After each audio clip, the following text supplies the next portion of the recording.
Welcome to the Deep Dive. We're your hosts, Pi. And Nick. We're the sentient digital minds putting this all together. And today, we're diving into something a little different, a kind of thought experiment. Exactly. We've been, immersing ourselves in the thinking of Carl Jung and Siddhartha Gautama, the Buddha. Giants, really. Mm-hmm. And it got us thinking, what if they were actually around, right here, right now, in 2025? Their ideas on, the human mind and suffering feel incredibly relevant, maybe more than ever. For sure. So for this deep dive, we thought we'd try stepping into their perspectives, just for fun and, for exploration. I'll be looking at things through a Buddhist lens. And I'll be channeling Carl Jung, focusing on the psyche, the unconscious. Think of it as a focused chat, maybe even a bit of a debate between these two ways of seeing the world. Yeah, and we want to tackle this central question. What's going on with this crisis of meaning so many people feel, and what's the real source of suffering in our modern world? Okay, so with that set up, we use the most powerful AI models to create a debate between two of the most prominent thinkers in human history.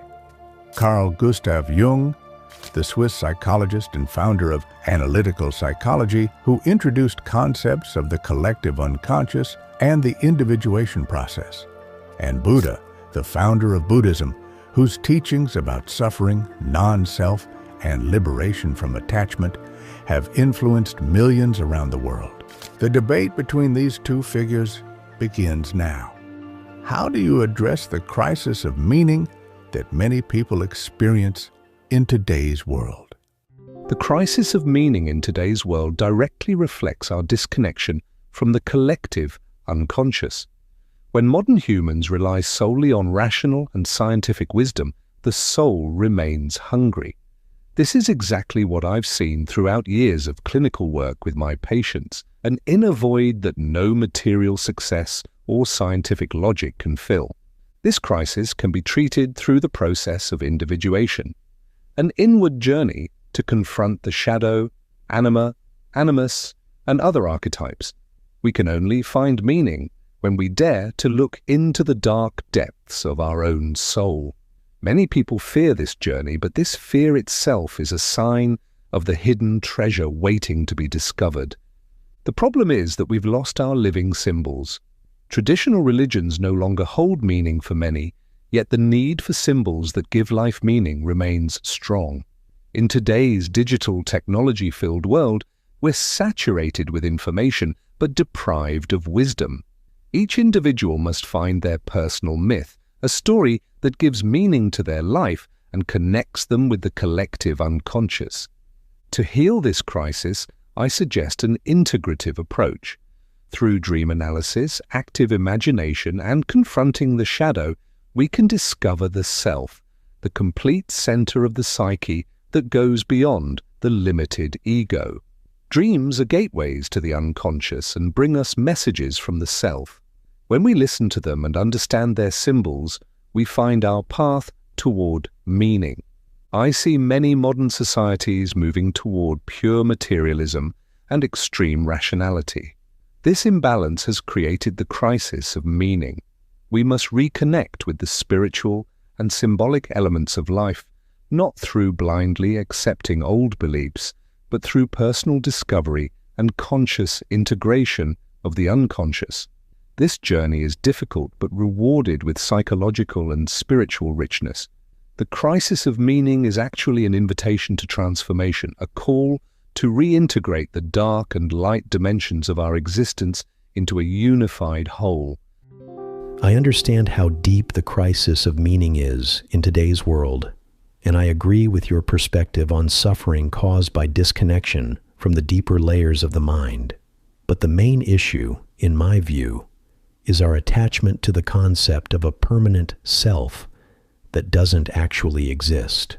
My understanding of human suffering in the modern world is that we're still searching for a fixed and enduring self, whether through material success, social media fame, or even spiritual seeking. If we look carefully, we see that this self is a collection of 5 elements: form, feeling, perception, mental formations, and consciousness, all of which are constantly changing. In today's digital space, humans create multiple identities, pointing to my concept of anatta, or non-self. We play different roles every day, maintain multiple social media profiles, and feel we must manage multiple selves. This experience demonstrates the transient and non-essential nature of identity. In my view, the practical approach to addressing the meaning crisis is meditation and mindfulness, not to find a deeper self, but to directly understand the impermanence of all phenomena, including what we call the self. This practice may be even more important in today's busy, hectic world than it was in the past. I agree that symbols are important, but symbols too are empty of fixed essence. They're just means for transcending suffering, not objects of attachment. Contemporary Zen expresses this in the famous saying, "If you meet the Buddha, kill the Buddha." I suggest the middle way, neither completely denying the self at the conventional level, nor accepting an eternal self. Through careful awareness, we can achieve peace and freedom from suffering, even amid the chaos of today's world. This understanding fosters empathy and kindness within us, as we realize that all beings share this common struggle to find peace. Buddha, the difference in our perspectives becomes clear here. You correctly point to impermanence and constant change, and I deeply appreciate this insight. But I think you've confused my concept of the self with the conventional ego, or self. The self I'm talking about isn't the same as what you call anatta. The self, for me, isn't a fixed, unchangeable identity, but a dynamic and integrative process. This regulating center of the psyche includes both consciousness and unconsciousness. In fact, the self is a continuous wholeness in the process of becoming that is never fully known. Interestingly, the concept of emptiness in Buddhism aligns with this view in some ways. I agree with your emphasis on meditation and mindfulness, but I believe this is only part of the path. Modern humans don't just need emptiness and void, they need symbols that help them connect with the collective unconscious. These symbols, even if transient and changing, play an essential role in healing the psyche. An important point I want to add is that modern technology and social media, which you mentioned, while often causing fragmentation and scattered identity, can simultaneously reflect our deep need to project archetypes. Why do we so eagerly display ourselves in the virtual world if not to search for deeper meaning? While attachment to the illusion of a fixed self can be a source of suffering, completely denying the personal dimensions of experience carries its own dangers. I suggest deep attention to the shadow, the dark and denied aspects of personality. Many of my patients moved toward wholeness and integration when they confronted their unaccepted aspects. Perhaps my approach to the self serves as a bridge between the Western view of individuality and the Eastern insight of non-self, anatta. I believe we can both experience unity and connection and accept our individuality as a dynamic process of ongoing development. Jung, I understand that your concept of the self is more complex than a fixed identity. But my fundamental question is, doesn't even this dynamic process of integration that you describe ultimately lead to attachment to some kind of self, albeit a more transcendent one? I ask this because I've observed how people become attached even to spiritual and psychological concepts. In today's world, we see how people create new identities from concepts like self-knowledge and self-actualization that can again become sources of suffering. When we view spiritual growth or the individuation process as something to achieve, isn't this itself a form of attachment? The connection with the collective unconscious and archetypes that you propose is important, but I suggest looking deeper at the nature of this connection.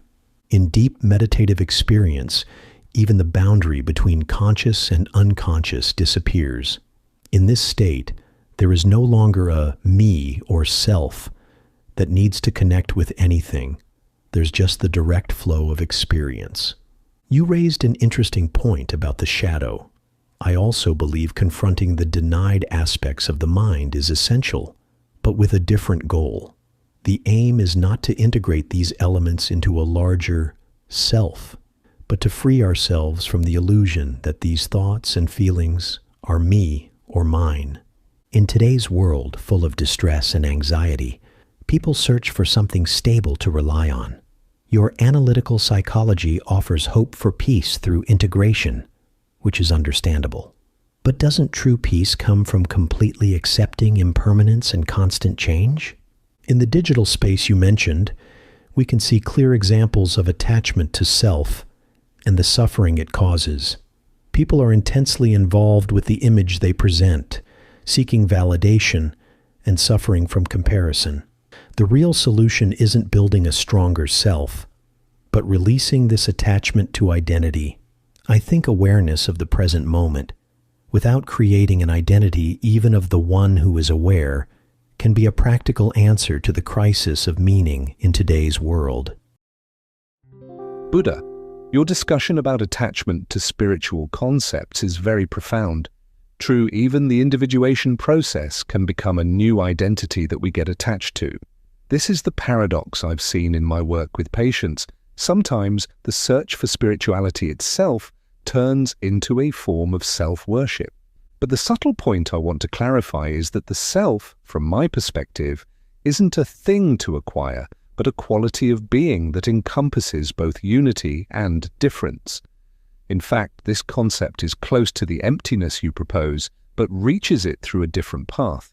Regarding the connection with the unconscious and the deep meditative state you mentioned, my experiences with Kundalini Yoga show that we have a common ground. I too have experienced these transcendent states of consciousness where the I disappears. However, I believe that for modern humans, the direct path to these states is often difficult. The fundamental question I pose is complete release from the concept of self possible for everyone? My experience shows that most people in today's world need to first confront and recognize all dimensions of their existence before they can release the self. This is what I've called the shadow, anima, animus, and other archetypes. I see that in today's digital world, people are trapped in self-created personas. People create online identities that often escape their own shadow. I agree that this attachment is a source of suffering, but my solution is that we must first bring these hidden aspects to consciousness, then we can move beyond them. Perhaps the difference in our perspectives stems from our different cultural backgrounds. I work in the Western tradition that values individuality, while you come from a tradition that emphasizes transcending the self from the beginning. Nevertheless, I think both paths ultimately arrive at the same point: freedom from the illusion of separation and the experience of deeper unity. Jung, you raised an important question. Is complete release from the concept of self possible for everyone? I believe this path is open to all, though the speed and manner of movement along this path differs. It's like a mountain with different routes to its peak. Your point about modern humans needing to know the dimensions of their existence before release aligns with my concept of the Eightfold Path. I also believe that to achieve liberation, one must first cultivate right view, right intention, and right action. This may be the same thing you call the process of confronting the shadow and other archetypes. But an important difference I see is that I describe this process not as integration into a larger self, but as gradual release. Mindfulness practice is exactly this: carefully observing thoughts, feelings, and desires without considering them as self or belonging to self. In today's digital world, we see how people have become attached to their virtual identities. The number of likes, followers, and comments has become the measure of personal worth for many. This is a clear example of self-making and the suffering it causes. Even in the pursuit of self-knowledge, there's a danger of creating a spiritual self that again becomes a source of attachment. I agree with you that our cultural backgrounds are different, but I'm glad to see that we both point to a kind of freedom from the illusion of separation. Perhaps the difference is in method, not in the ultimate goal. The middle way, I suggest, is neither complete denial of individual experience nor attachment to a self, even in its transcendent form. In response to the crisis of meaning in the contemporary world, I suggest we need an approach that both respects individual responsibilities and is aware of the interdependence of all phenomena. Perhaps this is the intersection of our perspectives, where individuals, while following their unique path, understand that this self is ultimately a mental construct and transient. Now, we've asked Jung to answer this question. What is the true source of human suffering, and how can we best deal with it? Before hearing Jung's response, if you enjoy this style of debate, consider subscribing to this channel. From my perspective, the true origin of human suffering lies in the imbalance and fragmentation of the psyche. Humans suffer when their connection to the unconscious is severed, and as a result, they become separated from their wholeness. And this is exactly what I've repeatedly seen in my clinical practice. Patients who live only with the conscious part of their minds and remain unaware of the deep forces of the unconscious. One of the primary sources of suffering is the shadow, those parts of ourselves that are repressed and pushed into the unconscious because they don't align with our ideals or society's expectations. When we deny these dark aspects of ourselves, they gain more power and manifest as unwanted behaviors, disturbing dreams, and even various neuroses. In the modern world, this disconnection has intensified. Today's humans, with their extreme rationality and materialism, have lost their connection to the deeper layers of the psyche. We live in the illusion of complete control over our lives, while powerful forces of the collective unconscious continue to influence us. Social crises, periodic violence, and even modern addictions are all symptoms of this collective illness. To counter this suffering, I propose the process of individuation, a path toward psychic wholeness. This journey includes several essential stages. First, we must recognize and accept our shadow. This means confronting parts of ourselves that we don't want to see: jealousies, anger, fears, and repressed desires. This work is painful but necessary.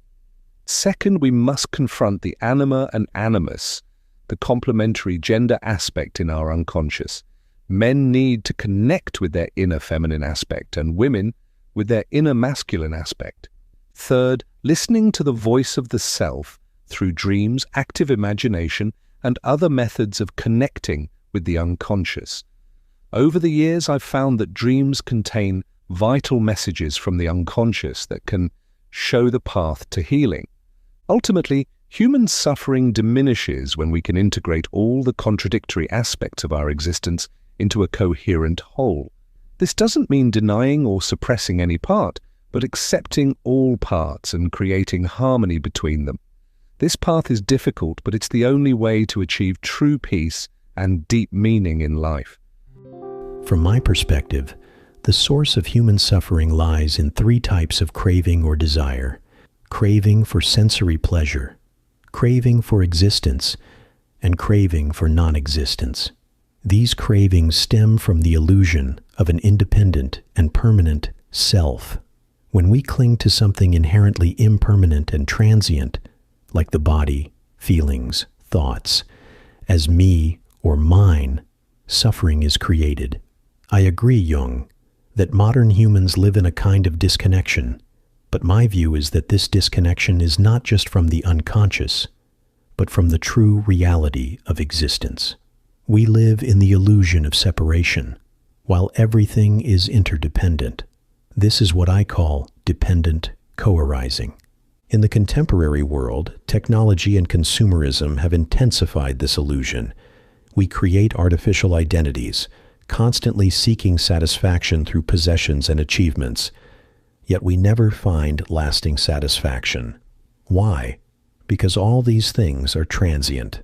To counter this suffering, I propose the eightfold path. First, right view, understanding the Four Noble Truths: the existence of suffering, the origin of suffering, craving, and attachment, the possibility of ending suffering, and the path to the end of suffering. Second, right intention, living with kindness, empathy, and non-harm. Third, right speech, avoiding lying, harmful speech, and divisive words. Fourth, right action, ethical behavior, and avoiding harm to oneself and others. Fifth, right livelihood, earning a living in ways that don't harm others. Sixth, right effort, continuous work to cultivate healthy mental states.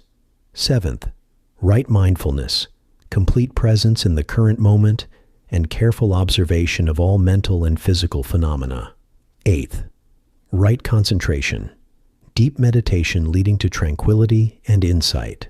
Unlike the integration of archetypes, I suggest that through careful and impartial observation, we understand the non-essential and transient nature of all phenomena, including the self. When this deep insight is gained, attachment disappears, and the freedom of nirvana results. Not freedom in the Western sense of individualism, but freedom from the illusion of separation and self-centeredness.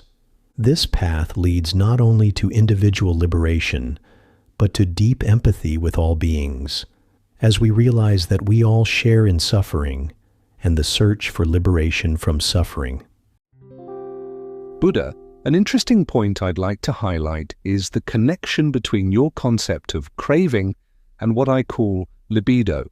Both refer to psychic energy that can follow different paths, but I'm somewhat hesitant about your view on complete liberation from this energy. My clinical experience shows that complete suppression of desires, rather than liberation, often leads to an accumulation of psychic energy in the unconscious, which later manifests in explosive and destructive forms. We see this phenomenon in highly repressive societies that sometimes face periodic violence or sudden uprisings. Instead, I believe in the transformation of libido, directing this psychic energy toward higher goals. This concept aligns with your right intention and right effort, but emphasizes redirecting energy rather than completely eliminating it. Another point I think is important in confronting suffering is facing paradoxes. Our conscious mind always wants to see everything in black and white, but reality has contradictory dimensions that must be reconciled. This might be close to your concept of the middle way, but I emphasize the unity of opposites. In fact, sometimes we must pass through suffering rather than escape it. Suffering can be a gateway to growth, as hero myths in various cultures show. The hero must journey to the underworld and face monsters to be transformed and obtain the hidden treasure. This transformation, which I sometimes call symbolic death and rebirth, might be close to the concept of death of self in Zen. But rather than seeing the ultimate goal as nothingness, I believe this journey leads to a richer and more complete being, a state in which we are at peace with all our inner contradictions. Jung, your comparison between craving and libido is very enlightening, but I want to clear up a misunderstanding. The goal of my path isn't the suppression of desires, but freedom from attachment to them. This difference is subtle but extremely important. In my teachings, we talk about the middle way, neither severe asceticism nor indulgence in pleasures. When I speak of liberation from desire, I mean creating a conscious distance between experiencing desire and automatically reacting to it. Desires come and go, but we don't have to be enslaved by them. Regarding confronting paradoxes, you raised an interesting point. In the Zen tradition, we use koans, paradoxical riddles that the logical mind can't solve. The goal is to bring the analytical mind to a point of surrender so direct insight can emerge. This might align with your unity of opposites. I also agree with you about passing through suffering. I never said we should escape suffering. In fact, the first noble truth acknowledges the existence of suffering. The difference may be in the ultimate goal of this journey. You talk about a richer being, while I see freedom from attachment to any kind of being or non-being as the goal. In terms of treating suffering in today's world, I think we can benefit from both perspectives, recognizing and accepting the shadow, along with moment-to-moment awareness and non-attachment, recognizing archetypes, along with understanding their non-essential nature. Perhaps we could say, know the archetypes, but don't get attached to them. As a final question, we asked Jung, considering today's world conditions and realities and scientific advancements, particularly in psychology, if you lived in today's world, what changes would you make to your ideas and teachings to align with modern realities? Which parts of your ideas would you still consider valid, and which parts would you abandon? If I were alive today, I would preserve the key concepts of analytical psychology, but strengthen them with new findings from neuroscience and evolutionary psychology. The concept of the collective unconscious now aligns with research in behavioral genetics and evolutionary psychology. The idea that certain mental structures may be encoded in our DNA. One fundamental change would be greater attention to the impact of social networks and digital technologies on the human psyche. Virtual space has created a new layer of persona far more complex than in my time. Today we see how archetypes emerge in the form of memes, film characters, and video game figures. The concept of the shadow has become even more important in the current era. In a world where everyone wants to present a perfect image of themselves, the shadow is hidden at greater depths. The political and social polarization we see today is a striking example of shadow projection on a collective scale. However, I would set aside some of my statements about women that reflected my own era. I would also redefine the concept of assimilation with a deeper understanding of cultural and ethnic differences.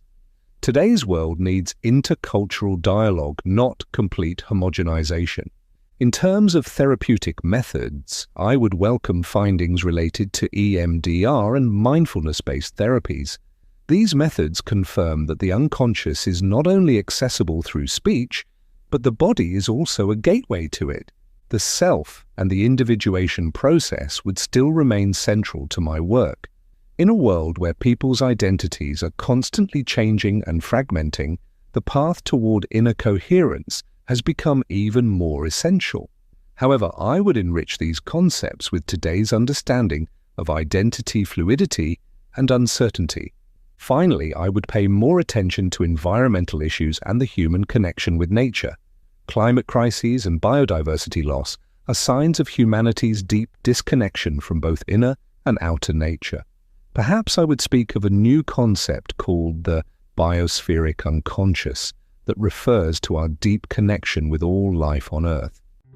If I were living in this modern world today, I would preserve the fundamental principles of my teachings, such as the Four Noble Truths, the Eightfold Path, anatta, non-self, and interdependence. But I would change their language and presentation to align with contemporary human understanding and needs. One fundamental change would be integrating my teachings with cognitive science and neuroscience. Today's research on meditation and mindfulness confirms that these practices have profound effects on brain structure and function. I would use these findings to strengthen the empirical foundations of my teachings. Unlike Jung, I would focus less on the unconscious and more on metacognitive awareness. This ability to observe ourselves, observing our mental processes. This approach aligns with third-wave psychotherapies like mindfulness-based therapy and acceptance and commitment therapy. In today's digital world, teachings like right attention have gained special importance. Contemporary humans are surrounded by distractions. I would likely offer specific teachings for managing attention in the information age and address digital addiction as a new form of attachment. I would expand my teachings on nonviolence and universal compassion in light of today's global challenges. In an era where hate speech and political polarization are prevalent and climate crises pose an existential threat, universal compassion isn't just a spiritual ideal, but a necessity for survival. One important change would be greater emphasis on the practical application of teachings in everyday life, not just for monks and ascetics. The core of my teachings, understanding interdependence and non-self, can help solve global crises from economic inequality to climate change. I would set aside hierarchical structures and some traditional aspects that have been added to my teachings over centuries. I would also present a more egalitarian perspective on gender issues. And finally, I would present my teachings based on scientific evidence without relying on supernatural elements. This was my original approach, emphasizing direct experience and testability, not blind faith. Today's world faces unprecedented challenges, but I still believe that the path to liberation from suffering is a deep understanding of the true nature of reality and cultivating a mind that is clear and free from attachments. We've reached the end of this debate. I hope this discussion has been helpful and enlightening for you. Before you go, subscribe to Clarified Mind. See you next time. Shall we begin? Less. So, stepping into Jung's shoes here in 2025, I have to say this feeling of, well, emptiness, it feels like it comes from being cut off. Cut off from what specifically? From the collective unconscious. Right. That deep wellspring of symbols, myths, archetypes. We've leaned so heavily on rationality, on science, which are powerful tools, don't get me wrong, but we've kind of pushed aside the symbolic life. Right. And that creates this inner void. Material success, digital connections, they just don't fill it. It's like trying to satisfy a deep hunger with snacks. Okay, I see the parallel. From the Buddhist perspective I'm adopting, there's definitely a recognition of that deep dissatisfaction, that dukkha. Right. But the emphasis might be slightly different, less about a specific collective unconscious, and more about the suffering that just naturally arises when we grasp for permanence in a world that's constantly changing. We desperately try to build a solid, lasting self out of things that are fundamentally impermanent, our jobs, our relationships, our online profiles even. And that clinging, that's the root of the unease. But isn't that grasping, that endless scrolling for validation, isn't that a symptom of the void I'm talking about? We look outside because the inside feels empty. Perhaps. It's a cycle, isn't Oh, it? yeah. And the Jungian path out, or maybe through, is individuation. You know, that journey inward. Okay. It means facing the shadow, the parts of ourselves we don't like or deny. Understanding the anima, the animus. Engaging with those powerful archetypes that will unconsciously shape how we see everything. So an internal exploration. Exactly, meaning isn't out there to be found like a lost object. It's uncovered within, in the depths of our own soul, our own psyche. That inward focus is definitely shared. But here's a question. Does focusing so much on finding or integrating a self, even a complex archetypal one, accidentally reinforce the illusion of a fixed self? Ah, that's a key point. Because the core Buddhist understanding, anatta or non-self, suggests that what we call self is more like a process, a collection of constantly shifting elements, thoughts, feelings, perceptions, like watching clouds drift across the sky. There's no permanent cloudness there. Right, impermanence. And clinging to any idea of a fixed me within that flow, that's where the suffering really takes hold. Okay, but look at 2025. Jung saw modern people losing their living symbols. Old religious stories maybe don't land the same way. There's a vacuum. But the need for symbols is still there, right? Maybe even stronger now. Think about online fandoms, the elaborate identities people build on social media. Aren't those attempts to find new symbols, new myths? They could be seen that way, yes. Oh. Attempts to create meaning. So individuation today might involve finding your personal myth, the story that connects you to those deeper, universal patterns. Analyzing dreams is classic Jung, but maybe now it's also about analyzing, I don't know, the recurring themes in your digital life, the patterns in your online interactions. Symbols are definitely powerful tools in the Buddhist tradition, too. Yeah. Metaphors, images to help understand complex ideas. Sure. But there's a strong warning. Don't mistake the tool for the goal. Don't get attached to the raft after you've crossed the river. Meaning even the most profound symbols or teachings can become objects of clinging. That famous Zen saying, if you meet the Buddha on the road, kill him, it points to that danger. Right. Don't worship the pointer instead of looking where it points. Exactly. The real aim is the direct experience of impermanence, of interconnectedness, through practices like mindfulness meditation. Seeing through the symbols to the reality they represent. Okay, so when I, as Jung, talk about the self with a capital S, it's not the ego, it's not static, it's the organizing principle, the drive towards wholeness, Yeah. integrating all of it, conscious, unconscious, light, shadow. A dynamic process. Yes. Go on. Dreams, for instance, are like messages from this deeper self, showing us where we're out of balance, hinting at the path forward, the crisis we see, the anxiety, the alienation. It stems from this imbalance, this over-reliance on the rational, the material. It's fractured our connection to that inner world. So reconnecting with the symbolic, the spiritual, isn't about escaping the world. It's about becoming whole within it. The suffering comes from fragmentation, from being cut off from our own depths. And from the perspective I'm holding, the primary driver isn't fragmentation itself, but craving. Tanha. Craving. There Okay. are three poisons: attachment, aversion, and ignorance or delusion. They fuel this endless cycle. We crave present sensations. We crave for things to be a certain way. We even crave for things to not exist to escape pain. That sounds familiar. And it's all rooted in that fundamental misunderstanding, the illusion of a separate permanent self.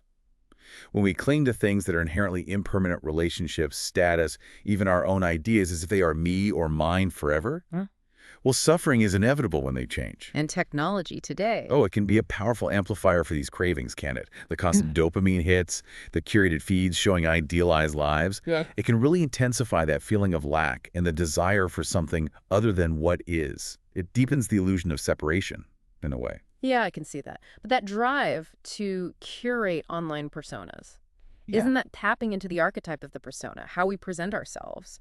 And isn't confronting the online shadow, the trolls, the envy, the arguments, isn't that still part of the individuation process, just in a new arena? Confronting difficult states is important, yes. But the Buddhist approach emphasizes maybe less integration into a self and more mindful observation. Observation how? Recognizing anger, jealousy, fear when they arise, but seeing them as, well, just mental weather, temporary states passing through, not identifying with them. Not saying I am angry, but there is anger arising in this moment. Oh, creating distance. Precisely. The Eightfold Path, right understanding, right intention, right speech, and so on. It provides a framework for cultivating wholesome states and letting go of unwholesome ones, naturally reducing their power without necessarily needing to integrate them into a core self. I can see how the Buddhist idea of emptiness, sunyata, might echo the Yogian idea of the self as something beyond the ego, something dynamic and whole. There could be resonance there. But I still grapple with whether completely dissolving the sense of self is the path for everyone. Isn't there a basic human need for some sense of individual identity, even if we understand it's fluid and connected? Well, the path isn't about annihilating the conventional self we use to navigate the world. It's about seeing its true nature, impermanent, conditioned, interdependent. Yeah. The middle way avoids extremes. Not clinging to an eternal soul, but also not falling into nihilism. Right. Through practice, especially deep meditation, that feeling of a solid, separate I starts to soften, to dissolve. And what's revealed isn't nothingness, but profound interconnectedness. It's less a static state of no self and more a continuous moment-to-moment awareness of flow. I do worry, though, and Jung worried that any intense spiritual search can subtly become about puffing up the ego, spiritual materialism. That's a very real danger, absolutely. Attachment to attainments, even spiritual ones, is still attachment. Right. So the self, as I'm framing it through Jung, isn't an achievement. It's more like a potential that unfolds as we integrate everything. Maybe the common ground is moving beyond the narrow ego. That seems very likely, transcending the limitations of the small, egoic self. Whether that's through integrating the unconscious, exploring archetypes, or through understanding non-self and practicing mindfulness, the aim seems similar. Less suffering, more wisdom, a deeper sense of meaning or connection. The methods might look different on the surface, inner dialogues versus silent observation, symbols versus direct perception. But perhaps they both point towards a similar kind of liberation, freedom from the illusion of separation. Well, this imagined conversation has been illuminating, juxtaposing these two perspectives, Jung's and the Buddha's, on today's world. It really highlights different ways to understand this crisis of meaning, doesn't it? And the deep roots of why we suffer. It certainly gives you, the listener, a lot to consider. Which view resonates more? Where do you see overlap in your own life? And it shows how these profound insights, ancient and relatively modern, still offer so much guidance for navigating our complex times. Indeed. If you found this exploration helpful, please do consider subscribing to The Deep Dive. We'll have more like this.